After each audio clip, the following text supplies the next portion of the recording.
What is your name? Amber Pierce, Where are you from? Oak Park, Michigan. How old were you on September 11th, 2001? 18. Where were you on 9/11 when we were attacked? I was at my friend Shelley's house. How did you find out about the attacks? I was watching TV and breaking news came on. What were your first feelings when you heard about the attacks? At first I thought it was an accident, and then as I was watching the news, the second plane hit, and then I was scared. So those were your emotions? You were scared? Yes. Were you anything else but scared? I was scared, I was sad, I was angry. Why were you angry? Because terrorists had flown planes into not only the World Trade Centers, but also the Pentagon and killed a bunch of innocent people.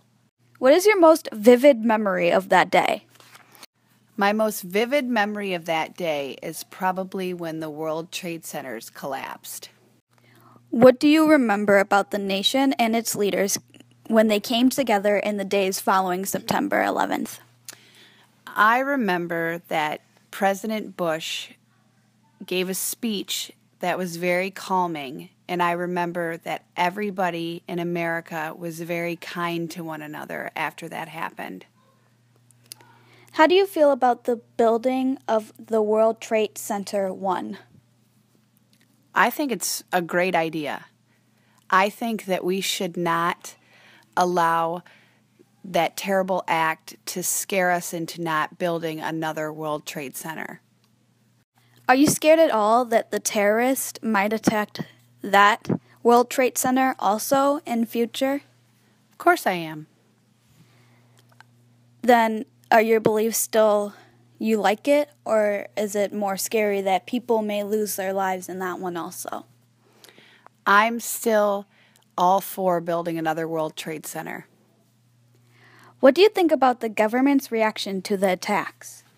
I thought the government reactions to the attack were prompt, and the only complaint that I would have is they should have evacuated the buildings sooner, and a lot more people probably would have been saved. Do you agree or disagree with the decision to invade Afghanistan or Iraq, and why? I disagree.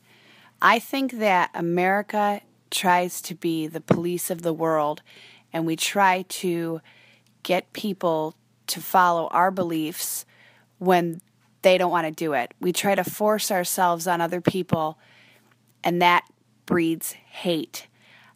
I don't think that it was wrong to go after the people that initiated the attacks on America.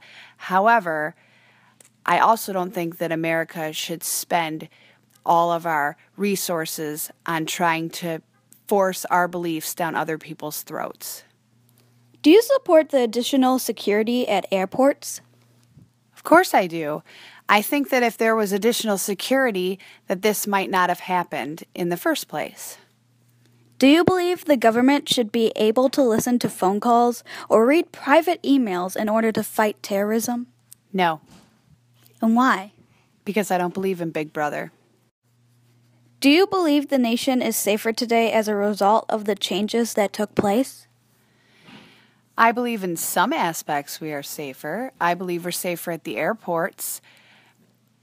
I don't know if we could ever really be 100% safe from terrorism. Do you think that belief would be shared with other beliefs around? Do you think other people believe we're never 100% safe? Of course I do. Do you think the terrorism can be defeated? Why or why not? No, I don't believe that terrorism will ever be defeated because there will always be somebody that hates us. Has 9/11 changed you? How so? It has. It's made me have more compassion for other people. Watching what people went through that day, even now, makes me feel so sorry for the families of the people that had to go through it and for the people that had to go through it. It made me appreciate my family, my friends, and my life more.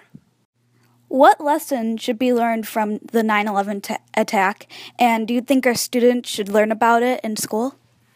I guess the biggest lesson to be learned from 9/11 is if you see something, say something, because I think that it could have been prevented had the suspicious people been stopped from getting on the planes in the first place. And of course, I believe that our students should learn about it because we should always learn from our mistakes. Thank you for being here tonight, Amber, and this is Sydney Webb signing off.